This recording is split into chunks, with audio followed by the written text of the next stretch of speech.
하나님께서 오늘 주신 말씀 요한계시록 3장 1절부터 6절까지의 말씀을 한 절씩 교독하겠습니다. 제가 먼저 읽겠습니다. 사대 교회의 사자에게 편지하라. 하나님의 일곱 영과 일곱 뼈를 가지신 이가 이르시되 내가 내 행위를 아노니 내가 살았다 하는 이름을 가졌으나 죽은 자로다. Wake up, strength, what little remains, for even what is left is also dead. I find that your actions do not meet the requirements of my God.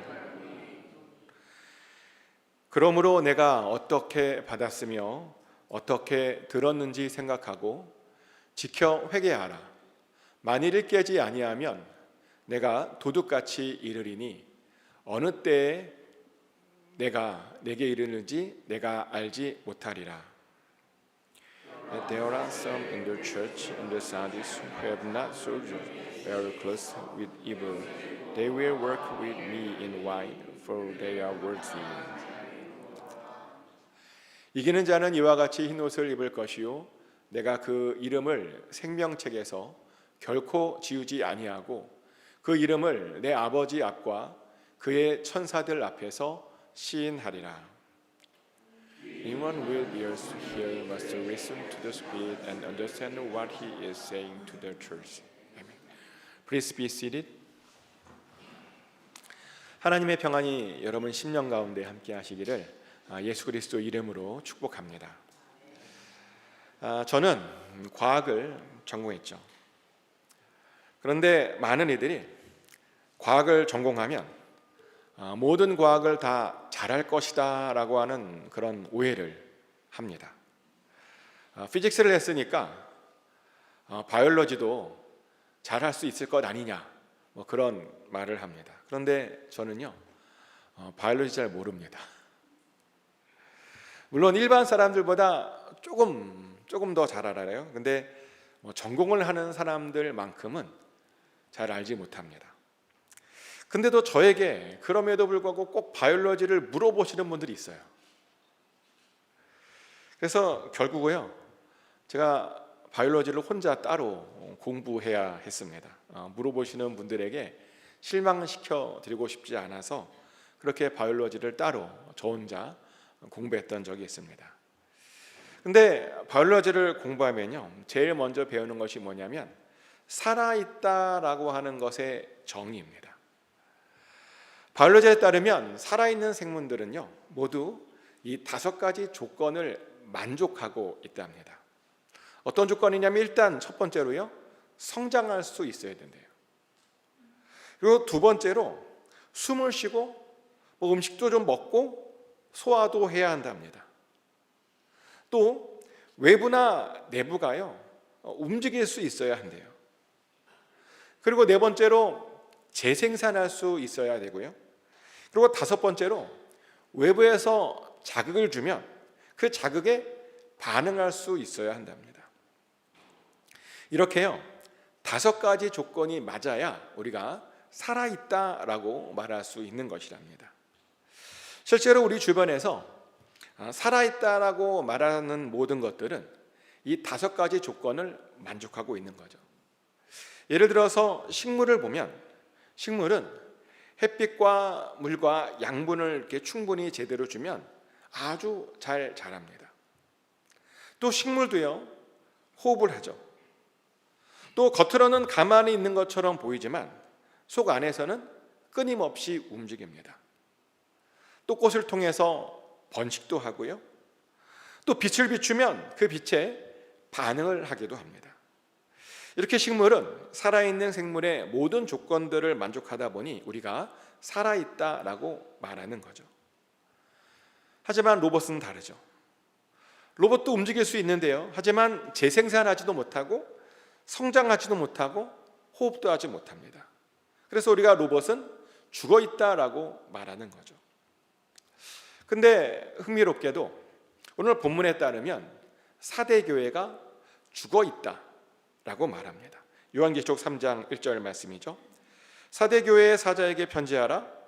하나님의 일곱 영과 일곱 뼈를 가지신 이가 이르시되 내가 내 행위를 아노니 내가 살았다 하는 이름은 가졌으나 죽은 자로다. 아멘. 사대교회가요, 이름은 살아있다라고 하지만 실제로는 죽은 교회랍니다. 이것이 무슨 말이냐면요, 사람들에게는 살아있다고 알려졌대요. 그런데 실제로는 죽어 있었다는 거예요. 다른 사람들에게는 믿음이 좋은 교회, 모범적인 교회, 좋은 교회라고 알려져 있지만 사실은요, 그 실상은 죽은 교회였었다는 겁니다. 예수님께서 사대교회를 그렇게 평가하신 거죠. 이제 갑자기 궁금해지죠? 사도교회는 뭘 그렇게 잘못했길래 그렇게 예수님에게 죽은 교회라고 평가를 받았던 것일까? 혹시 사대교회가 성장해야 되는데 성장을 못했던 것일까? 아니면 기도라는 호흡을 했어야 했는데 그 기도의 호흡을 하지 못했던 것일까? 아니면 선교와 전도를 위해서 움직였어야 되는데 전혀 움직이지 않았던 것일까? 아니면 자기들의 믿음을 다른 사람들에게 이렇게 전해서 재생산했어야 되는데 그 재생산을 하지 못했던 것일까? 아니면 지역사회가 어떤 반응을 보였는데 거기에 적절하게 반응을 보이지 않았던 것일까? 어떤 것일까? 이렇게 될 수도 있겠죠. 하지만 오늘 본문에 따르면 사도교회의 문제는 또 다른 것이었다라고 말을 합니다. 어떤 문제였냐면 그들이 뭔가를 하긴 했는데요, 그것을 온전하게 못했대요.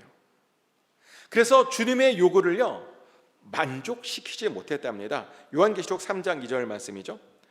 너는 일깨어 그 남은 바 죽게 된 것을 굳게 하게 하라. 내 하나님 앞에 내 행위에 온전한 것을 찾지 못하였노니. 제가 이것을 영어로 다시 한번 제가 읽어드리겠습니다. 영어 표현이 좀 더 중요해서요, 영어로 읽어드리는데, Wake up, strengthen what little remains, for even what is left is almost dead. I find that your actions do not meet the requirements of my God. 그들의 행위가 온전히 못했는데 그게 뭐냐면요, 그들이 주님의 요구를 만족시키지 못했다는 겁니다. 그래서 그들이 죽은 교회다라고 예수님께 그런 말을 들었던 것이죠. 사실 이것은 굉장히 중요한 지적입니다. 중요한 것은요, 내가 만족하느냐가 중요한 게 아니에요. 내가 최선을 다했느냐?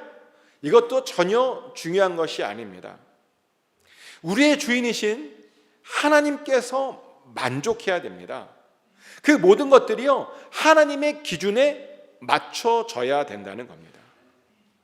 그런데 이 말을 듣고 어떤 사람들은 바로 실망을 하더라고요. 우리가 어떻게 하나님의 기준을 감히 맞출 수 있느냐라고 말합니다. 하나님의 기준이 너무 높을 것 같다라고 말을 합니다. 그런데요, 맞출 수 있습니다. 우리의 힘으로는 맞출 수 없지만 하나님의 힘으로는 얼마든지 맞출 수 있습니다. 마태복음 19장 26절 말씀이죠. 예수께서 그들을 보시며 이르시되 사람으로서는 할 수 없으나 하나님으로서는 다 하실 수 있느니라. 아멘. 하나님으로서는 다 할 수 있답니다. 우리에게 능력 주시는 자 그 안에서 우리가요 무엇이든지 다 해낼 수 있답니다. 그리고요 실제로 우리가 예수님의 기준을 맞추는 그것이 의외로요 간단할 수 있습니다. 어떻게 하면 되냐면요, 하나님의 힘으로 하면 됩니다. 하나님만 의지해서 그 일을 하면 된다는 겁니다. 그런데 안타깝게도 많은 사람들이 하나님을 의지하지 않아요. 많은 교회들이요 하나님을 의지하지 않습니다. 그러다 보니까 하는 일들마다 다 어설픕니다. 그래서 열심히 하는 것 같은데요 성장하질 않아요. 뭔가 열심히 하긴 하는데 믿음이 자라질 않습니다. 뭔가 기도는 열심히 하는 것 같은데 열매가 없어요. 뭔가 선교하는 것 같은데 보면요 선교사님들만 힘들어해요. 뭔가 전도도 열심히 하는 것 같은데 세상 사람들에게 욕만 얻어먹는 경우가 많습니다. 왜요? 우리가 주님의 힘으로 해야 되는데 그렇게 하지 못했기 때문입니다. 그래서 그 예수님의 기준을 만족시키지 못했기 때문입니다. 사대교회가 그랬죠. 그들도 뭔가 열심히 하긴 했는데요, 보니까 주님의 기준을 전혀 만족시키지 못했습니다. 그러다 보니 성장이 멈췄던 거죠. 그러다 보니 기도를 했는데 기도에 응답이 없었던 겁니다. 그러다 보니 선교와 전도도요, 그렇게 잘 되지 않았던 겁니다. 그러다 보니 그 지역을 그렇게 잘 섬기지 못했던 거죠. 그렇게요, 점점 더 예수님의 기준에 점점 더 멀어졌던 겁니다. 그래서 그런 그들에게 예수님께서 이런 말씀을 하세요. 요한계시록 3장 3절 말씀입니다. 그러므로 내가 어떻게 받았으며 어떻게 들었는지 생각하고 지켜 회개하라. 만일 깨지 아니하면 내가 도둑같이 이르리니 어느 때에 내게 이르는지 내가 알지 못하리라. 아멘. 예수님께서 하시는 말씀이 우리가 받은 것들과 들은 것들을 잘 생각하고 잘 기억해야 한다라고 말합니다. 그리고요, 잘못했으면 회개해야 된답니다. 알고 보니요, 왜 그들이 그렇게 그 주님의 기준을 만족시키지 못했는가 봤더니 주님께서 그들에게 주신 것들을 다 잊어버렸기 때문이다라고 말합니다. 주님께서 그들에게 가르쳐 주신 것들을요, 그들이 다 잊어버렸다는 거예요. 그리고 그래서 자기 힘으로 그 일들을 그들이 했다는 겁니다. 그랬다 보니 그들이 그렇게 예수님의 기준을 만족시키지 못했던 거죠. 맞습니다. 주님의 방법이 아닌 다른 방법으로 하잖아요. 그러면 절대로 100% 예수님의 그 기준을요, 우리가 만족시킬 수가 없습니다. 그리고 그러잖아요. 그럼 우리가 자꾸만 나도 실망하게 되고 나도 실족하게 됩니다. 그리고 그러잖아요. 그럼 자꾸만 주님의 일을 하기 싫어집니다. 그래서 자꾸만 불만이 쌓이고 불평이 나옵니다. 그리고 그렇게 되잖아요. 그러면 결국에는 우리도요, 영적으로 죽게 되는 거죠. 실제로 광야에서 이스라엘 민족이 그랬죠. 출애굽기를 보면 이스라엘 민족은 분명히 그 광야에서요, 굉장히 많은 것들을 배웠습니다. 그들이 앞으로 어떻게 하나님을 섬겨야 되는지 아주 구체적으로 자세하게 배웠습니다. 또 어떤 율법을 어떻게 지켜야 되는지 배웠습니다. 또 어떻게 앞으로 하나님의 백성으로 살아야 될지, 어떻게 살지에 대해서도요, 정말 자세히 배웠습니다. 그런데 당황스럽게도요, 그들이 그 배운 대로 살지 않았습니다. 왜요? 배운 것들을 다 잊어버렸거든요. 그러다 보니 자꾸요, 자신들이 알고 있는 방법대로 자꾸만 그들이 살아가는 겁니다. 그리고 그랬더니 불만이 나왔습니다. 그리고 그랬더니 불평하기 시작했습니다. 그러다 보니 결국에는 하나님의 그 기준을 만족시키지 못해서요, 40년을 더 그 광야에서 고생하며 헤매야 했던 겁니다. 근데 그들만 그런 것이 아니죠. 보면 예수님의 제자들도 보니까요, 그랬대요. 예수님의 제자들은 무려 3년 동안을 배웠습니다. 그것도 바로 예수님 바로 옆에서 예수님으로부터 직접 많은 것들을 배웠습니다. 제자로서 어떻게 살아야 되는지, 하나님의 백성으로서 그들이 어떻게 살아야 되는지, 또 하나님의 나라는 무엇인지, 어떻게 들어가야 되는지 그 모든 것들을 배웠습니다. 그런데도요, 그들이 다 그것을 잊어버렸습니다. 자신들 옆에 있는 예수님의 능력도 잊어버렸습니다. 또 예수님께서 주신 그 능력들도, 그들이 갖고 있는 그 능력들도 잊어버렸습니다. 또 예수님의 가르침도 다 잊어버렸습니다. 그러다 보니까요, 귀신도 못 쫓아내요. 그러더니 결국에는 예수님께서 잡히시자 무섭다고 다 뿔뿔이 흩어져 버렸죠. 너무 무서워서 예수님께서 십자가에 달리신 바로 그날에는요, 아예 밖으로 나오질 못했습니다. 그런데 배운 것들을 잊어버리면 그런 일이 일어납니다. 배운 것들을 잃어버리면 대단한 능력이 있어도요, 그것을 발휘하지 못합니다. 그리고 그렇게 되면 절대로 예수님의 기준을요, 만족시켜 드릴 수가 없습니다. 그래서 우리는 절대로 예수님께서 우리에게 가르쳐 주신 것들을요, 절대로 잊어버려서는 안 됩니다. 근데 요즘 우리 시대의 문제가 뭔지 아십니까? 사실 요즘 우리 시대의 문제는 잊어버리는 것이 문제가 아닌 것 같아요. 아예 배우질 않는다는 것이 문제 같아요. 보면 성경에 대해서 배우려고 하진 않아요.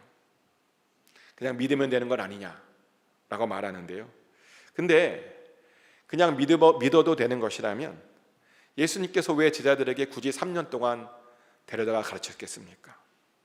별 것이 없다면 왜 3년 동안 그렇게 열심히 그렇게 같이 머물며 그렇게 가르쳤겠습니까? 배울 것이 있으니까 가르친 겁니다.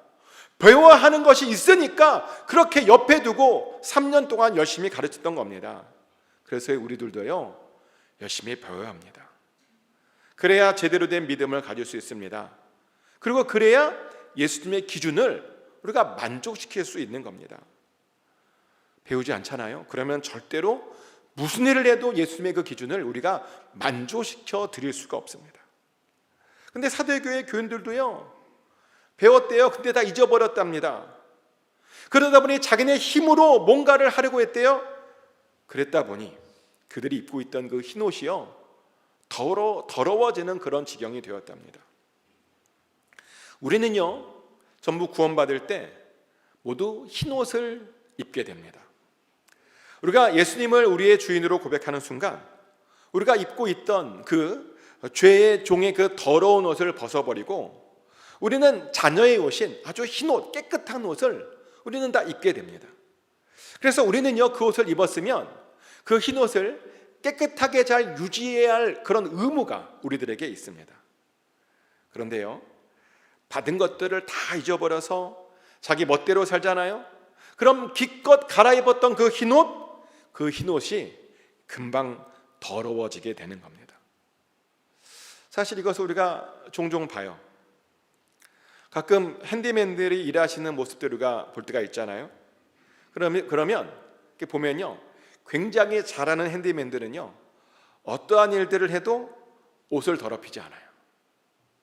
근데 꼭 일 못하는 사람들이 오잖아요. 그러면 별일 안 했는데 사소한 일을 했는데도 꼭 그 옷을 아주 그냥 더럽혀요. 제가 그러거든요. 전에도 말씀드렸다시피 저는 일을 잘 못합니다. 그래서 어떻게 할 수 있느냐, 제가 일만 하면 옷이 너무 금방 더러워져서 항상 혼나요. 누구한테? 일 좀 하지 말라고. 일뿐입니까? 도구도 금방 망가져요. 아마 제가 제대로 된 방법으로 일을 하지 않았기 때문이겠죠. 근데 보면 주님 일도 마찬가지예요. 제대로 된 방법으로 일을 하지 않으면 반드시 그 입고 있는 흰옷이요, 더러워지게 되는 겁니다.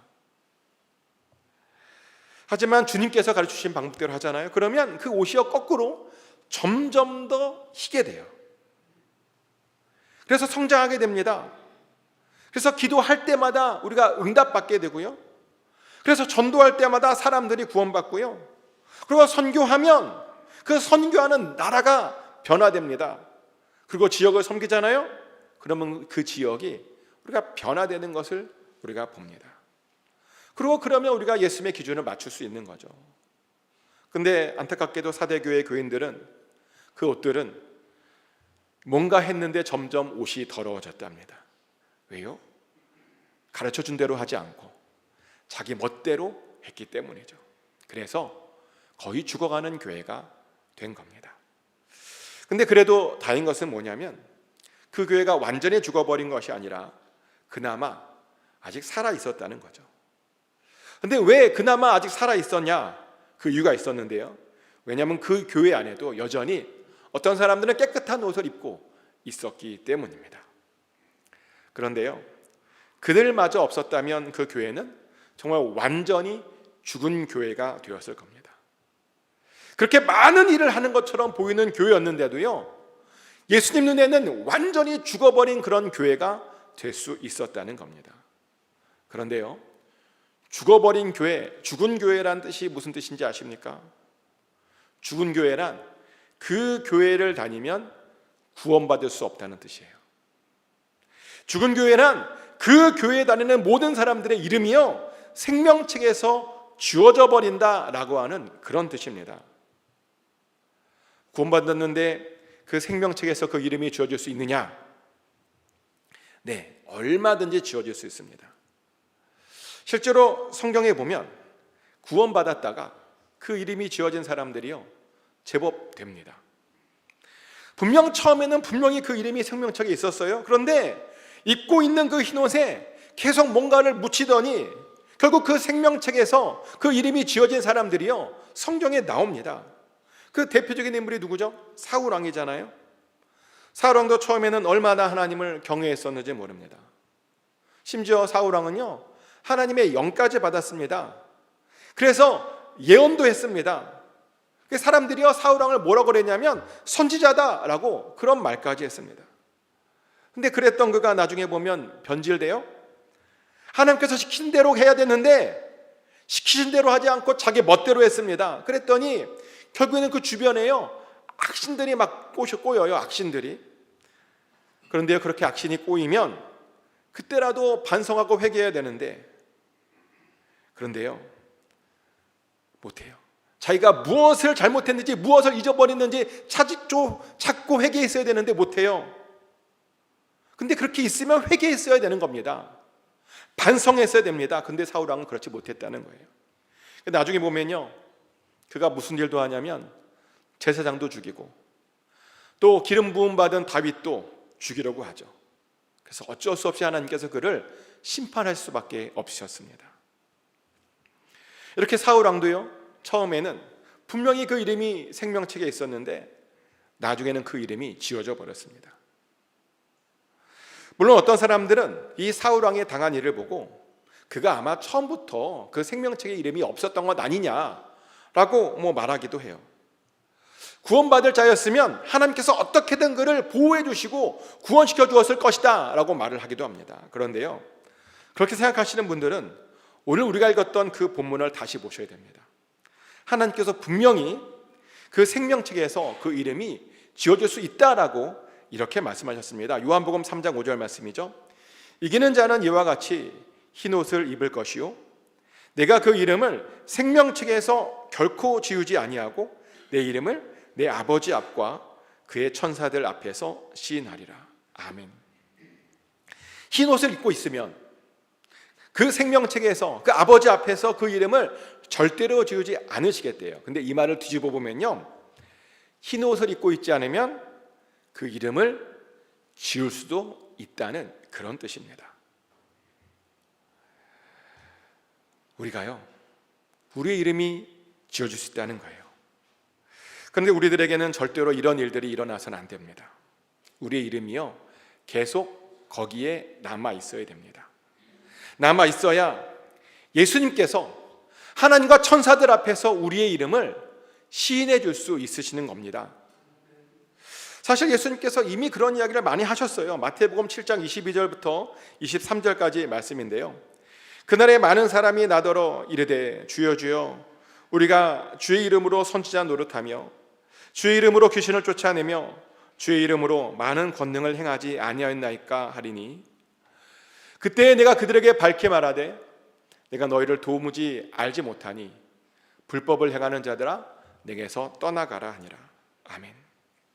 그날에 우리 모두는 천국문 앞에서 예수님의 판단을 받게 될 것이랍니다. 그런데 의외로 많은 사람들이, 성경에 나와요, 많은 사람들이 그날에 예수님에 의해서 그 이름을 모른다라는 말을 듣게 될 것이라고 말합니다.